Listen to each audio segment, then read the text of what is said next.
Point guards are really important players to any basketball team, whether that's Hot Shots or the NBA, and the Rockets are no exception. But it seems right now that they're trying to function kind of with and without a point guard at the same time by filling the role with two young players in Reed Shepherd and Amen Thompson. And so far, the results have not been ideal. And I want to break that down. I want to talk about how point guards can really impact the overall offense of a team and why the Rockets have some shortcomings right now that need to be fixed down the road if they want to be a really competitive team in the Western Conference. Hey everybody, welcome back to Balance Basketball Academy. Today, I am Jordan. I was a former college basketball player and now I'm a trainer. And today we're going to be breaking down some film of the last two games from the Rockets. I didn't want to overreact after watching the first game because I know first game jitters are a thing. They're playing against the Oklahoma City Thunder, who are just crowned the NBA champions. So I wanted to give it a clean look at to what the Rockets are looking like early in the season.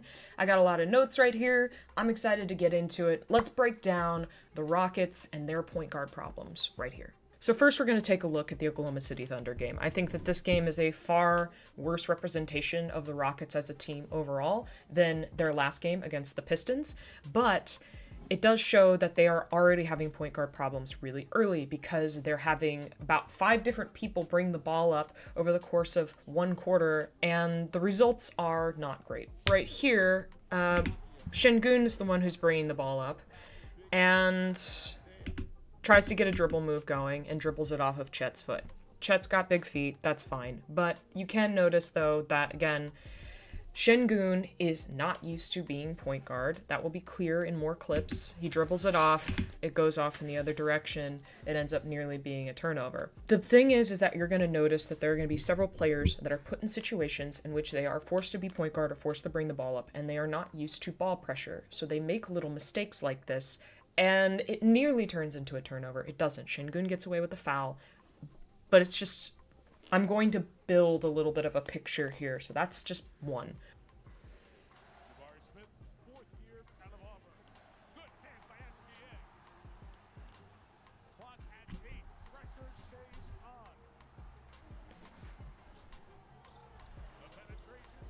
Smith is not used to pressure, and SGA is a good defender. And so because of that, we get this situation in which he backtracks instead of pushing into Shai Gilgeous-Alexander and he's giving up ground when he doesn't need to. We have this backside action that's happening right over here where we're going to get the screen, a double screen for Kevin Durant, but Jabari Smith is so focused over here that he can't actually catch Kevin Durant even if he was open because, again, he's not able to handle the ball pressure. He's not able to completely keep his body and his man all the way over here and the ball over here and keep himself protected. Instead, he's focused on basically playing a defensive drill with Shai. So he gives up ground right here, gives up ground, and Shai just takes that ground as a good defender would. If you're going to surrender, the defense will attack you. That's how it works, right? If you're not going to be effective in that way. And then he crosses over right in front of his body when he has a defender right in front of him. Not great. And it ends up kind of destroying the entire play and ends up in a missed Thompson 3.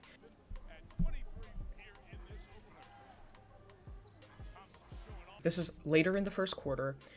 The Rockets are starting to realize we need to have a different person bring up the floor, and that will be especially present in the second quarter. But in this one right here, Thompson, it's going to be abundantly clear in these clips. Thompson is really good at slashing. He's really, really great driver, very fast, very athletic. He makes a great move right here. You can see this good crossover, boom, that inside-out crossover. He's not quite beaten Shai, but he's definitely gotten an angle. And then when he gets inside, this is just a matter of practice. He's not used to dropping the ball off like this to Capella, who's on the backside, cutting to the dunker spot. And it's a bit of a tight play as well because Williams hasn't completely committed, so I don't know if it would even be an open shot anyway.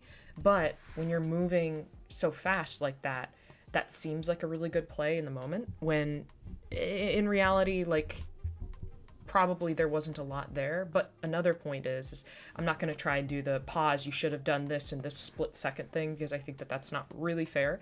So to go backwards a little bit, Thompson is just not practiced enough to be able to make that pass consistently. It's not something that it's impossible to learn. He can. It's just he's in like his second year of the league.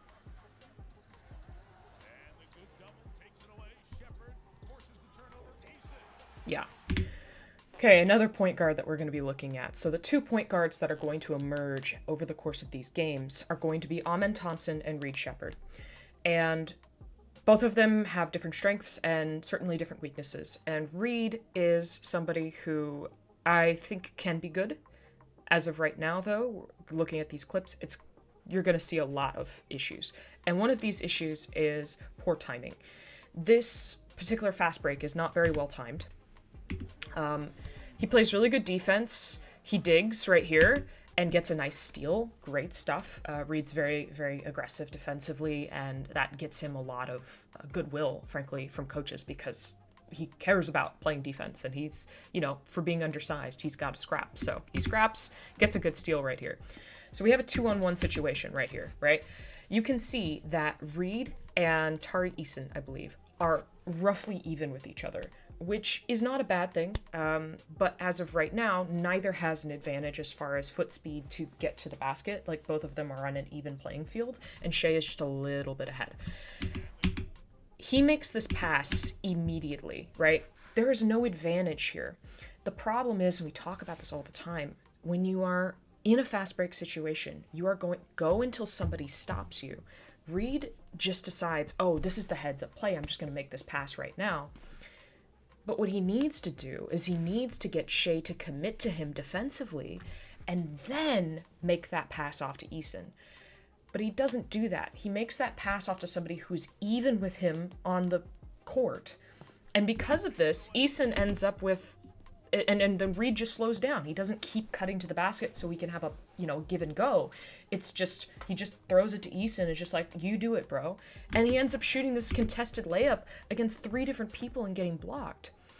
That's not a good, and it's not necessarily Eason's fault, but that's not a good point guard decision. Reed didn't set him up properly. The whole deal is that if the defense is not committing to you, then you're still an open player on the floor. Like, you still have an advantage, and you should puncture that advantage if you can. Reed doesn't do that, and we end up with, instead of a layup, a missed, shot with 3 people all over, one of the Rockets players.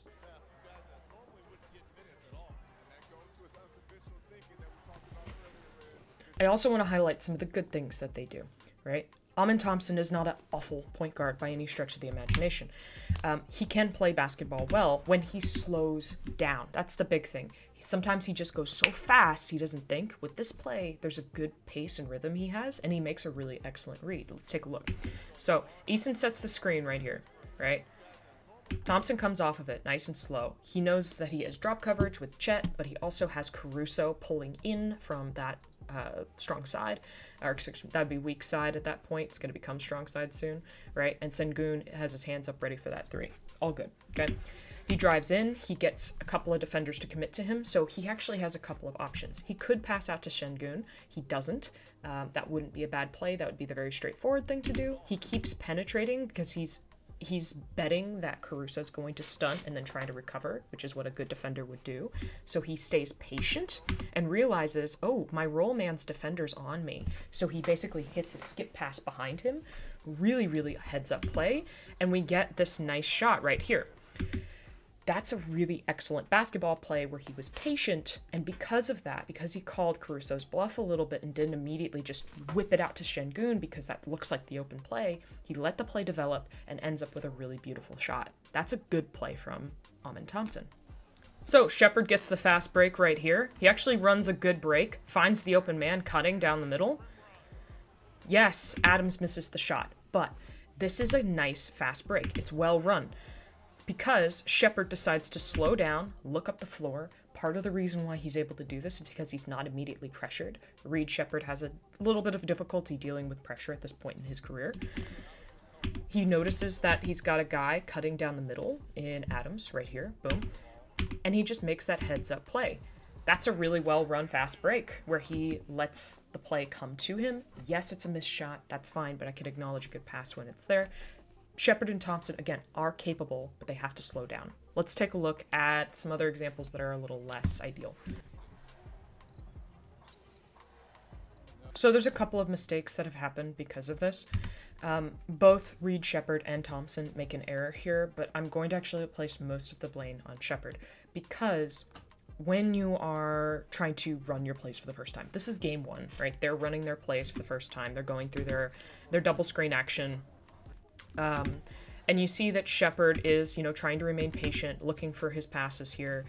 Thompson is open in the corner, but Thompson wants to cut to the basket because he would prefer to shoot a layup over a three, which is his preference. But the issue that Shepard runs into is that he gets tunnel vision, and he starts thinking about the reads that the play would normally have instead of what's actually there. And he throws a pass without actually thinking. So he is not even looking at Thompson. He just throws that pass, and Thompson's already gone. And that's just kind of, again, emblematic of somebody who's not actually feeling out the game, but somebody who's just trying to run the play and is functioning a little bit like a robot because he's just new. He's just new to all of this, and it ends up in a turnover.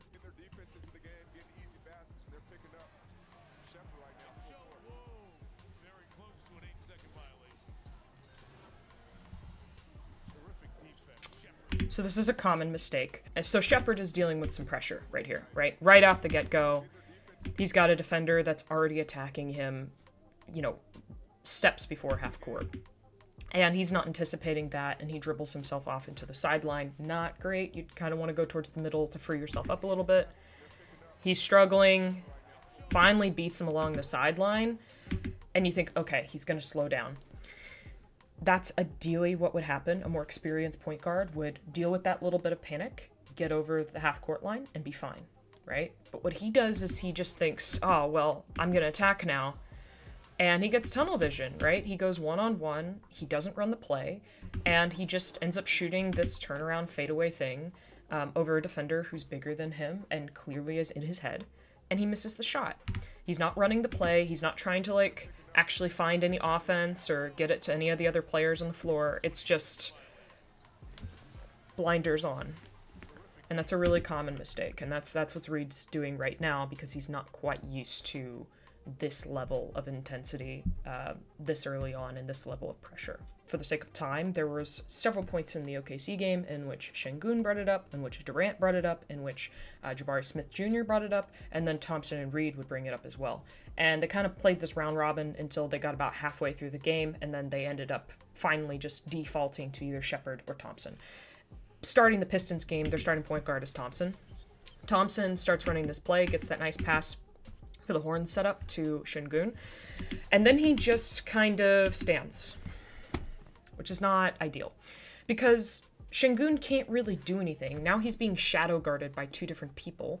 He can't really drive because the ball's going to get picked. He can't really make a read on Smith at the post up right down here because he's still focused on being sandwiched by defenders, because Thompson doesn't pass and move, he just passes and stands. And that is a common problem for players that have played point guard before, and they played point guard at the high school and even college levels, where they'll pass the ball, but they don't trust that their player can actually handle it, and they'll stand just in case that player that they passed it to needs an out so they can get the ball right back. I don't know if that's exactly what Thompson is doing. It could just be Thompson not knowing where to go and not knowing that he needs to clear out. But because he doesn't clear out, there's 3 seconds of him just kind of shuffling around where he doesn't get anything. And because of that, there's a play that's missed right here. Look at this. These little things impact the game.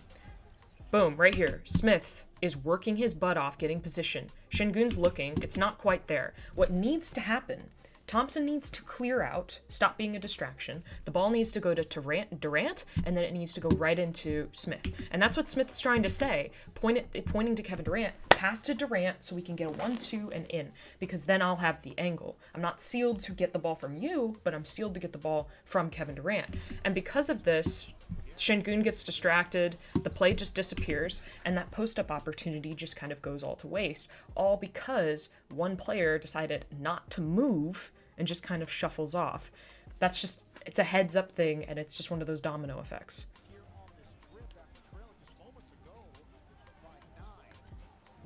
Shepard gets the ball. This is a, like, rookie mistake. He is looking for the screen or a pass or something like that. He's at the logo, mind you. He turns his back to the entire basket, essentially, right? And picks up his dribble at the logo. Dude, you have to hang on to your dribble. You cannot stop 2 steps from half court and pick up the ball and then turn your back to the basket and hope that once you make that pivot that Eason's still going to be open. Thank goodness Eason was still open, because if that ball had been denied, that's a turnover. And you would never have known it because you had your back to the basket and you threw the ball in a prayer. And it didn't end up in a turnover, sure. But when you're playing point guard, you cannot do this. Yeah. This is the example of Shepard doing that exact same move, and this time it ends up really bad. He does that stop, he turns around, but he telegraphs this pass really, really hard. Şengün is kind of open, right? But he just kind of passes it in a prayer. It's a dangerous pass right down the middle, really easy to get picked off. He'd already, like, committed to that pass long before he actually made it. Right. Another example of how not to run a fast break. Shepard right here decides that he wants to split between 2. You can't see it quite, but there are 4 different Pistons players down here. There's, I think there's a Rockets guy in the corner.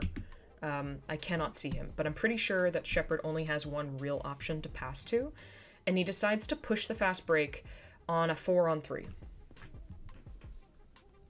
Not a great play. Yeah, there's a Kogi in the corner, and he gets a layup off, sure, but he nearly turns the ball over in an attempt to force it through 2 defenders. He does not have the advantage here. This is not a fast break opportunity. This probably could have and very well should have ended up in a turnover. It doesn't. He manages to eke his way through and kind of cough up a shot.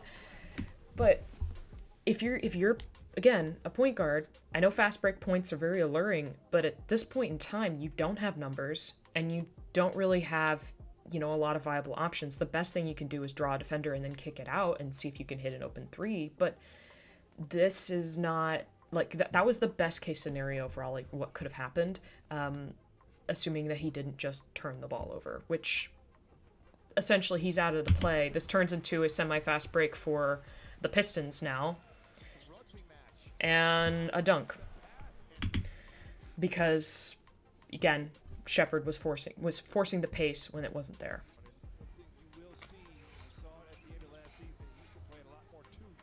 What? No. Shepard, no. Okay, we do the same thing again. He makes the same mistake. I feel bad. I feel like I'm just beating this guy up, but okay. So he's running the offense. He's waiting for the horn setup to begin, right? He does a couple moves, doesn't actually go anywhere, is not actually committing to anything. He picks the ball up before he even knows where he's going to pass it. Like, Adams has not made the move to actually get himself open yet. He picks the ball up at the logo. Don't do that.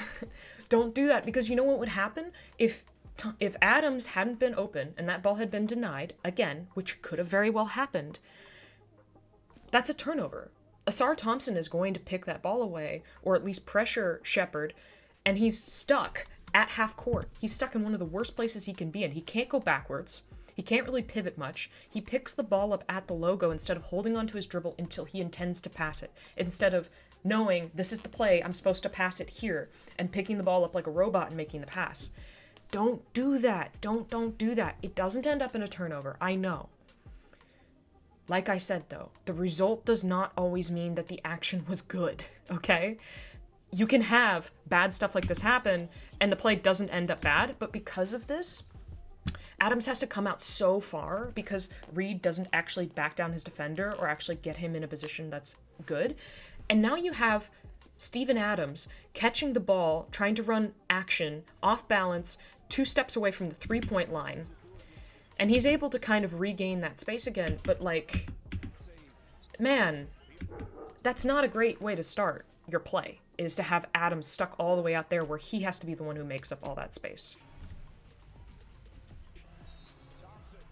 All right, so Thompson gets bailed out on this one. This is a matter of not knowing pace. So you're Thompson. You're going to get the screen from Kevin Durant, okay?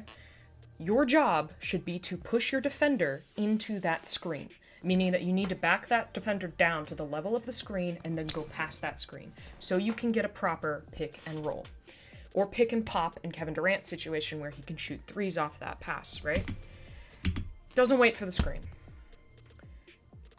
I don't really know why you wouldn't wait for the screen, why you wouldn't wait for Durant to get set. Because worst case scenario, Durant ends up with a foul because it becomes a moving screen because the player doesn't wait. The number one reason why you get these moving screen calls is because the point guard won't be patient.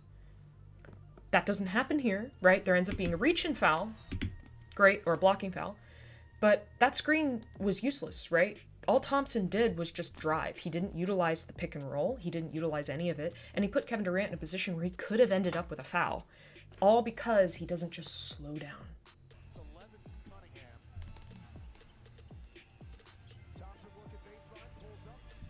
Yep, so we get another example of tunnel vision right here. Does end up in a made play because Adams attacks the glass. Great job, Adams. We get this screen and roll situation. There's a switch, all right? Thompson doesn't hit the roller. He doesn't really need to because the paint is pretty clogged, and the skip pass to Eason would have to be the next thing. So he could pass to Okogie, and then Okogie would have to make that play on the 2-on-1 backside. Thompson decides to attack, right? Because that disappears fairly quickly. No worries. Okay, here's what happens next. He commits to this step back, right? He gets tunnel vision. He's thinking about how he's going to score, and he's a really good scorer, right? But he hits the step back. He doesn't realize that Robinson's running over and that Okogie's wide open and stays wide open for a while because he's not actually reading what's going on the pick and roll. After that pick and roll, he just goes into score mode. And Thompson's really, really good at slashing. Thompson's really good at scoring, and he's good at attacking the defense, but he's not properly reading the defense like a point guard would, where he recognizes, oh, my guy's open because Robinson's running over for some reason. I don't know why he would do that. That's a fault on the defense that he doesn't exploit because he's just thinking about how he wants to score. So I made this video with the intent of pointing out a couple of really early flaws in people who are learning how to play point guard at a higher level, right? This can apply to players of all levels, players going from middle school to high school, or going from high school to college, or going from college to the NBA. Those same mistakes are going to happen as the game speeds up. This is not to say that Amen Thompson and Reed Sheppard are bad basketball players. I think Reed Sheppard's a really great spot-up three-point shooter, and he can also dribble into the three quite well. There are also times where he makes plays that are quite heads-up and really well done. Thompson is a very talented player athletically. Defensively, he's excellent. Slashing-wise, he's really, really fun to watch and can make a lot of wonderful plays at the rim.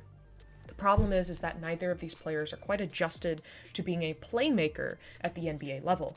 And that's not to say that they can't be later in the season, but right now it is going to be a bit of a rough period for them because they don't have a veteran point guard, a Mike Conley of sorts, to kind of slow them down and get them to run their plays properly. Part of the reason why they've been competitive in these last two games is because they've had Alfred Sengun and Kevin Durant to bail them out of games by just passing it to them, having them do some kind of isolation ball, and then scoring. Or just running plays where Sengun and Durant are just running screens and rolls off of each other and just having everybody else stand in the corner. And that's not necessarily the worst offense ever. Those are two very talented, athletic, and offensively dominant players. But the problem is that right now they don't have somebody who's level-headed enough to keep them in the games that is a reliable point guard. And they're really missing Fred VanVleet right now. And that's very, very clear. I think the big issue is right now for Thompson is he runs too fast and he gets tunnel vision. And he doesn't actually think about like what he needs to do next because he's going 100 miles an hour. When he has better pacing, he does really well. And he's capable of that. I've seen it. But he just doesn't always utilize it. With Reed Shepherd, it's a little bit of something I've seen before, where it's a little deer in the headlights-esque. He's getting a little bit overwhelmed by all of the defensive pressure, and also the reads that he has to make at a lot higher speeds than he used to when he was in college. He was an excellent college player, okay? Let's not get that twisted. And people can adjust to the speed, but that adjustment period might be a little while. And again, we might see some sloppy plays and turnovers until he's able to iron out the kinks. So, all that to say, do the Rockets need a point guard, a veteran point guard? Yes, they do. If they want to be competitive, especially in the very competitive Western Conference, they need somebody who's going to be able to get their offense to work properly, where they're not just passing it to one player, having them ISO, and pray that the mid-range shot goes in. Even if that player happens to be Kevin Durant. Okay? So, with that, that's my analysis of the Rockets so far this season. I know it's super duper early. We might take a look at them later in the season to see if they improve or to see, how Shepherd and Thompson are doing. But as of right now, again, obviously there's some rough patches that they're going to have to work through. Let me know if you guys want any other videos on the Rockets or just on breakdowns in general, on players that you want to see, broken down, and games that you want to see broken down. I had a lot of fun doing this. I will see you guys in the next video. That will be a special Halloween video, so look out for that. And subscribe if you made it this far. Appreciate you guys. Thank you so much. And have a great rest of your day. I'll see you in the next one. Goodbye.